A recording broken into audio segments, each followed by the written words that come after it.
ভোগের প্রসাদ যে এইভাবে হাতে পেয়ে যাব একদমই ভাবতে পারিনি। তো আজকে বিকেলে দিয়ে গিয়েছিল প্রসাদটা।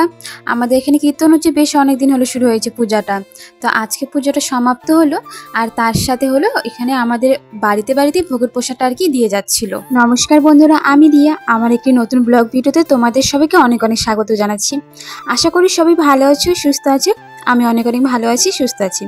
আজকে হলো বুধবার, এখন ঘড়িতে বাজে ওই 8:30টার মতন। সবাই তো কাজে চলে গিয়েছে। আমিও চাটা খেয়ে নিলাম, দেখতেই পারলে লাল চা খেয়েছিলাম, তার সাথে বিস্কুট ছিল, আর ওটা কি বলে খাস্তা বা কিছু একটা, সেটা দিয়েই সকালে শুরুটা হয়েছিল। তারপরে চলে এলাম ঘরে। ঘরের অবস্থা দেখতেই পারছো, একদম নাজেহাল অবস্থা। তো সকালে আমার ঘর দেখলে সবাই বলবে এতটা বাজে অবস্থা হয়েছে ঘরে, কারণ সকালে আমার হাজব্যান্ড কাজ চলে যায়, ততক্ষণ পর্যন্ত আমার ঘরে আসা হয় না, আর কোনো কিছুই গোছানোই হয় না। বিছানাটা আমি একবার ঘরে আসি, মানে রান্নাঘর থেকে একবার বড় ঘরে আসি, তখন সামান্য একটু গুছিয়ে যাই, আর বাকিটা যখন কাজে চলে যায় সবাই, তারপর আবার ঘরে এসে বাকি কাজগুলো করে থাকি। তো এদিকে কালকে অনেকগুলো জামা কাপড় ধুয়েছিলাম। তো এখন তো শীতকাল, জামা কাপড় একদিনে শুকায় না, তো দুদিনেই শুকাবে জানা কথা। তো এদিকে আমরা অনেক জামা কাপড় না শুকার কারণে সেগুলো বাইরে দিয়ে দিলাম। আজকে এদিকে জামা কাপড় দিয়েছিলাম, ওইদিকে আমার দেখো ছোট্ট বিড়ালটা আমার দিকে তাকিয়ে রয়েছে। তো এই বিড়ালটা কিন্তু আমাদের বাড়ির নয় আর কি, কিন্তু এখন মাঝে মাঝেই দেখি আমাদের বাড়িতে এসে থাকে। তো আমার যে সাদা কালার বিড়ালটা রয়েছে মিনি, ও কিন্তু আমাদের বাড়ির বিড়াল, মানে আমাদের বাড়িতেই জন্ম আর আমাদের বাড়িতেই বড় হয়েছে। দেখতে দেখতে কিন্তু ওর 1 বছর হয়েও গেল। জানি না আজকের ভিডিওতে সে আসবে কিনা। করতে কিন্তু বেশ ভালো লাগে। আমার মনে হয় কি, যতটা সময় আমরা বাইরে নষ্ট করি বা নয়, আমি কিন্তু একদমই নষ্ট করি না। আমি সবসময় চেষ্টা করি যতটা সময় আমার হাতে থাকে ততটা যাতে সংসারের কাজগুলো করে ফেলি।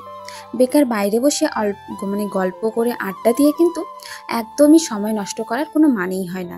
এতে কিন্তু সময় নষ্ট হবে, তার সাথে অন্যদের সাথে গল্প করলে কিন্তু মনোভাবটাও পাল্টে যাবে। তাই আমার মনে হয় যতটা পারো নিজের কাজ করো, নিজের যেটা ভালো মনে হয় সেটা করো, নিজের ফ্যাশন যেটা সেটা দেখো, নিজের কি করতে ইচ্ছে হয় সেগুলো করো, তাহলে কিন্তু নিজের জীবনটাই ভালো হবে। অন্য জায়গায় বসে বসে গল্প দিয়ে কিন্তু একদমই চলবে না, আমার তো একদমই চলে না।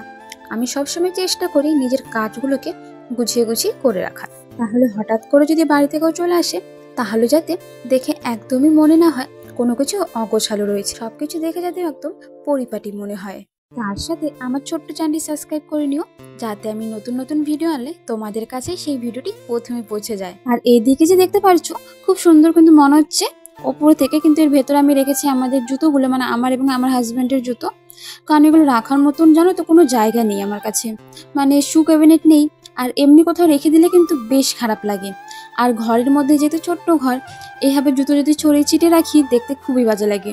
আর আমি শুনেছি বিছানার নিচে নাকি জুতো রাখতে নেই, তাই আমি আর রাখি না। আগে রাখতাম, যেহেতু শুনেছি তারপর থেকে নাকি অমঙ্গল হয়, তাই আমি আর রাখি না। নিজের মতন করে একটু বুদ্ধি করে নিয়ে ওই একটা বাক্সর নিচে জুতোগুলো রেখেছি, তার উপর আমরা একটা লাল কালারের ওড়না রেখে যেই ডিজাইনগুলো রেখেছি সেগুলো তো দেখতেই পারলে।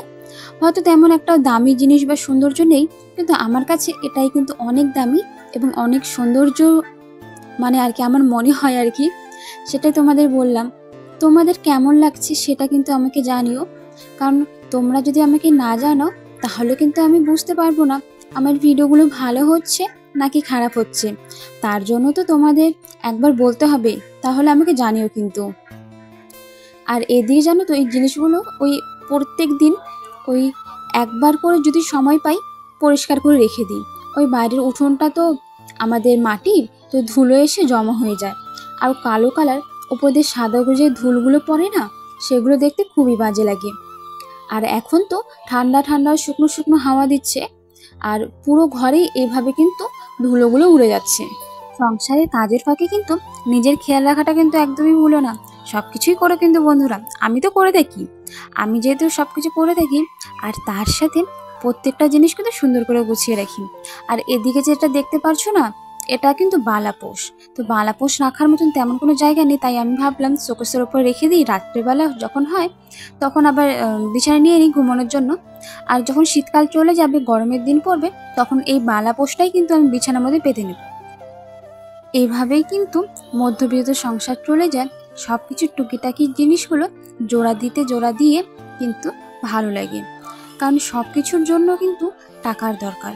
মানে এমন না যে টাকা হলেই সব কিছু ভালো হবে, আবার টাকা না থাকলে কিন্তু সব কিছু খারাপ হবে। একটু বুদ্ধি করে একটু খাটুনি করে কিন্তু চললেই সবকিছু ভালো হয়। এগুলো জামা কাপড় দেখলাম শুকিয়ে গিয়েছে, কালকে ধুয়েছিলাম এগুলো, আজকে ধুইনি আর কি।